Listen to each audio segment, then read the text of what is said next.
Hi friends, welcome back to my channel. I am so glad you are here today.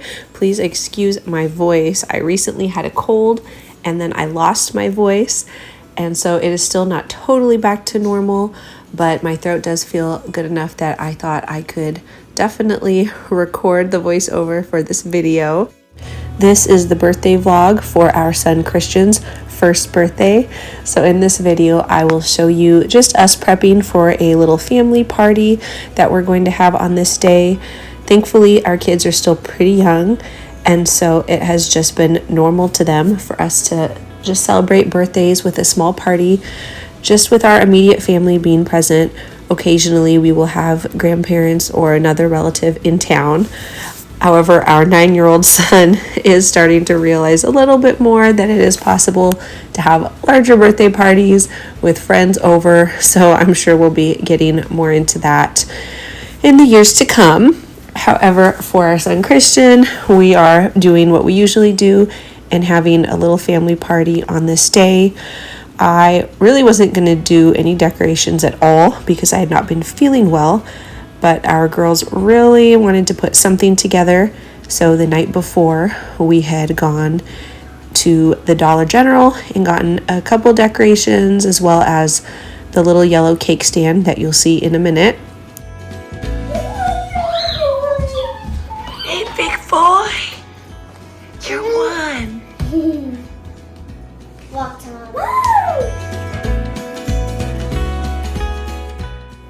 I am an amateur baker at best and a box cake kind of gal.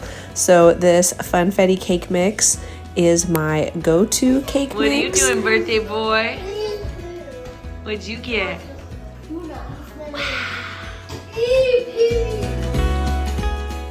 I'm using my Wilton 8-inch round cake pans for this cake. I am doing a 2-layer cake. And as you can see, I don't measure how much I'm putting in each pan to make sure it's totally even. I'm definitely not a perfectionist when it comes to this. And of course, the whole cake is going to be covered in frosting, so it will not be obvious at all if the cake layers are not the same size perfectly. You might have even noticed that the cake batter was pretty lumpy as I was pouring it into the cake pans. I let my kids do the mixing all on their own, and I forgot to double check that they had all the ingredients incorporated well. Here you can see me putting my Wilton cake strips or baking strips around the cake pans. I can link these in the description box if you guys are interested, but basically I soak these in water for a couple minutes before placing them around the cake pans, and they ensure that the cake rises evenly. That way I don't end up with a cake that has a dome on the top, which can be a problem if you are trying to layer the cakes. Now I know I mentioned that I was using 8-inch cake pans when I needed 6-inch cakes, so I needed to find a way to trim the cakes down. This bowl idea was definitely not my best idea. I think I needed something a little bit sharper around the edges to get a clean cut. And even though this does not look great, you can see the rough edges on the side. It really wasn't that noticeable after I put the frosting on the cake. And we also made mini cupcakes and regular cupcakes to go along with the cake. Here I'm applying the crumb coat with, you got it, frosting from a can. And once I get the first thin layer all over the cake, I just go ahead and put it in the freezer for 30 to 40 minutes to let that set up. And then I can get a nice even second coat of frosting on the cake. Here I'm using my Wilton 1M tip. And I'm just using a gallon-sized Ziploc bag to hold my icing. I never do buy any special icing or frosting bags. I just use these gallon-sized Ziplocs like I said. I snip the end off and I stick my Wilton tip through there. Then I place the corner of the bag into a tall mug and proceed to fill it up with frosting. And here we go. It's time to apply it around the bottom edges of my cake. I am an amateur baker at best. I watched a video on YouTube just before doing this so that I could learn some easy technique. And I had a little hole in my Ziploc bag, so you can see icing just dripping out the sides. I do end up even with some of those strings of frosting along the outside of the cake. So that was really a bummer, especially since I knew the hole was there to begin with and I just left it.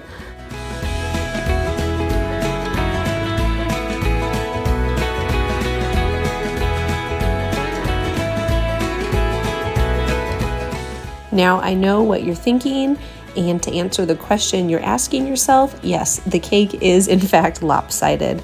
That always happens to me. Not to toot my own horn or anything, but my 7-year-old daughter said, "Mom, it actually looks like a real cake this time." This cake is going to be Christian's smash cake, and the cupcakes are going to be for the rest of the family. I'm using that same 1M tip to frost the cupcakes, and my handy dandy helpers are putting the sprinkles on for me. And by putting sprinkles on, I mean they are really loading it up.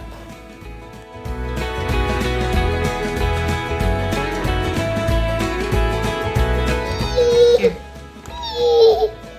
Mama, do it. Mama, this is gonna be great. What do you don't care?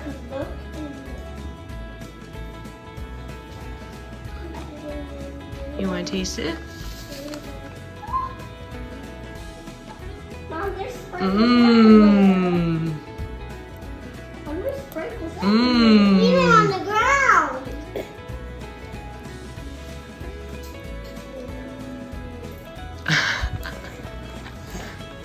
You like that, huh?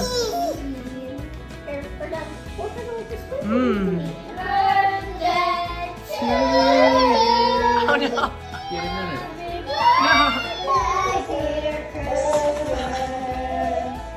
Happy birthday. It turns out that turning one is really hard, and Christian did not enjoy the cake smashing portion of his little birthday party at all. Thankfully, I think I did manage to get a few good pictures to remember the day by, and he did have a lot more fun opening his gifts. So here is a little bit of that footage here.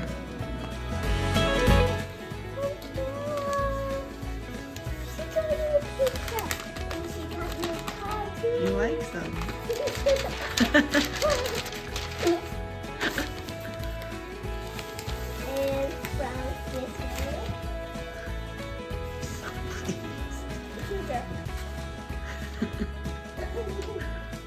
Look, he looks like. That's for you? That's for the guys. You want your trainer? Just get it.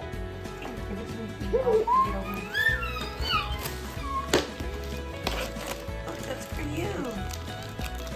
Mama, I really love it so much. Woo! You don't need to take it all apart yet, Carol. I'll let him take it apart. Oh, look what Zary did. What do you think? Mom, Zary just took one off. It's good. Is how you play with it. What do you think, bud? Okay, back up. Let him do it a little bit too. We can roll it around, take this half piece and off. Look. Oh, yeah. One. Oh, Kara, he's trying to push it. It's his favorite piece. Mom, look. He's trying to put it back on. Faith said we brought it home yesterday. She goes, Mom, I think these little pieces might be a choking hazard. I hadn't even thought of it.